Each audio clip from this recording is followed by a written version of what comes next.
नमस्कार, one India Hindi में आपका स्वागत है और मैं हूं आपके साथ विवेक। देश की समुद्री सुरक्षा को लेकर सरकार ने बड़ा कदम उठाया है।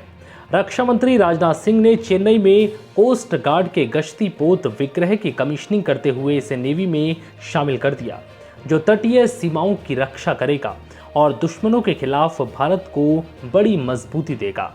राजनाथ सिंह ने शनिवार को पूर्ण रूप से स्वदेश में बने 7वें इंडियन कोस्ट गार्ड के अपतटीय गश्ती पोत विग्रह को चालू किया गया।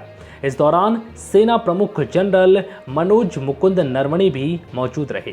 राजनाथ सिंह ने कहा कि वैश्विक सुरक्षा, सीमा विवाद और समुद्री प्रभुत्व के कारण दुनिया भर के देश अपनी सैन्य शक्ति के आधुनिकीकरण और मजबूत बनाने की दिशा में काम कर रहे हैं। Friends, today the world is changing very rapidly. Economic, political and trade relations between countries are constantly fluctuating. Nothing can be said about the next news coming from another countries. Obviously, our country cannot remain untouched by these developments. This applies all the more to a country like ours, being a country whose interests are directly linked to the Indian Ocean. रक्षा मंत्री ने कहा कि reports बताती हैं कि अगले 1 से 2 साल में यानी 2023 तक दुनिया भर में सुरक्षा पर 2.1 ट्रिलियन अमेरिकी डॉलर तक खर्च पहुंच सकता है। हालांकि अधिकांश देशों के पास पूरे वर्ष के लिए इस स्तर का बजट भी नहीं है और अगले 5 वर्षों में इसके कई गुना बढ़ने की उम्मीद है। The demand for military equipment is increasing continuously. Reports suggest that in the next 1 or 2 years, that is by 2023, the expenditure on security around the world is going to reach $2.1 trillion US.